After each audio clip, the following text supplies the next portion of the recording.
Oke, terima kasih teman-teman karena sudah hadir di sini. Saya mewakili teman-teman kelompok dari Universitas Wijaya Putra mengucapkan terima kasih banyak atas kesediaan dari teman-teman untuk berkumpul di sini. Jadi pada kesempatan ini saya mewakili teman-teman dari Universitas Wijaya Putra akan mensosialisasikan ya, kebijakan dari Universitas Wijaya Putra dalam hal ini mata kuliah anti korupsi. Di Universitas Wijaya Putra kita belajar bagaimana yang baiknya untuk mencegah korupsi.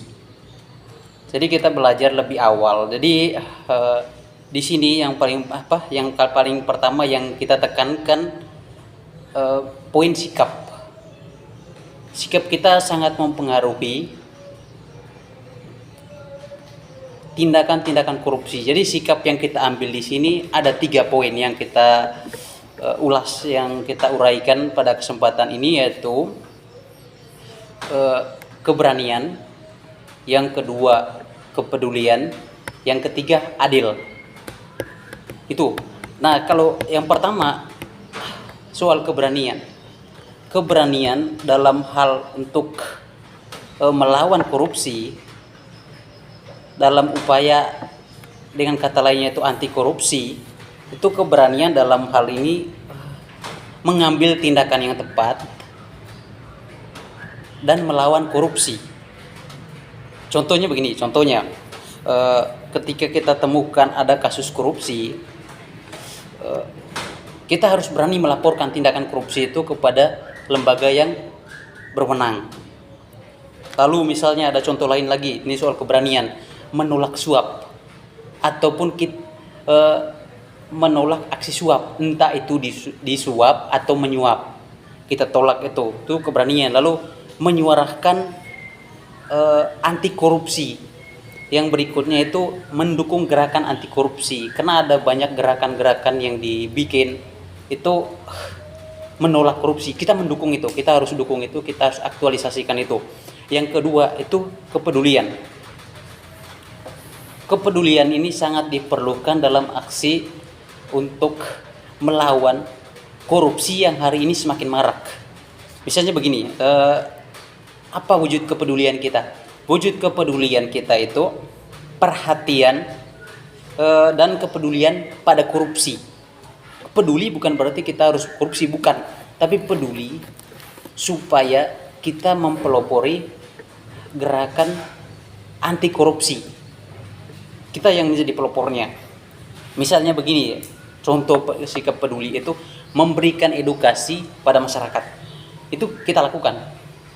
Yang berikutnya, misalnya begini, mengawasi anggaran. Itu biasanya di dalam pemerintah. Itu. Lalu ada memperjuangkan transparansi, ini keterbukaan. Ketika ada kebijakan pemerintah yang berkaitan dengan anggaran, kita harus berusaha menyuarakan terus transparansi supaya terbuka. Oke, teman-teman, lalu yang berikutnya soal adil. Adil di sini itu soal menjaga keadilan dan penegakan hukum. Penegakan hukum itu contohnya begini, misalnya hukum itu harus adil. Adil bagi semua warga negara, terlepas apapun kedudukannya. Jadi ini untuk gambaran awal. Kira-kira ada yang mau bertanya? Ya, silakan. Kenapa korupsi di Indonesia itu sulit dikendalikan? Iya, betul. Terima kasih. Kenapa korupsi di Indonesia sulit dikendalikan? Yang paling pertama, kalau kita lihat, kita harus melihat background kenapa korupsi. Ingat, orang korupsi itu khususnya di Republik ini banyak kasus yang melakukan tindakan korupsi adalah orang yang terpelajar, bahkan orang sekolahnya sangat tinggi, yang kita berpikir dia semakin cerdas, tapi justru dia adalah pelaku utama korupsi. Kenapa begitu? Itu karena sikapnya tidak mencerminkan keberanian untuk menolak korupsi, kepeduliannya terhadap keadilan di negeri ini. Yang ketiga, dia tidak berpikir soal keadilan, Karena kalau kita berpikir keadilan, harusnya kita memikirkan juga bagian orang lain. Karena korupsi ini itu adalah tindakan, korupsi itu semacam tindakan mengambil hak orang lain. Itu definisi singkat korupsi. Kenapa sulit dikendalikan? Karena sikap mental kita sudah terjebak di dalam keadaan di mana kita menganggap korupsi itu penting. Mumpung kita punya kesempatan, kita punya jabatan, mending kita korupsi karena belum tentu nanti kita punya peluang lagi. Mental itu yang menyebabkan kita sulit keluar. Nah, itulah alasannya kenapa kita adakan momen semacam ini. Jadi nanti kita bikin ini dalam bentuk video klip, kita sebarkan. Kita sebarkan ke keluarga kita, teman kita, atau mungkin komunitas kita.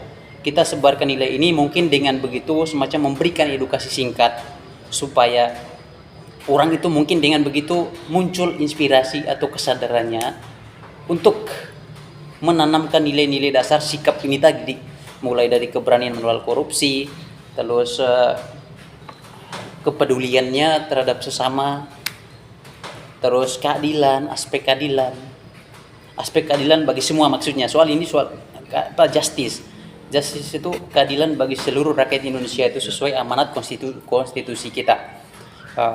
Ini untuk gambaran awal saja.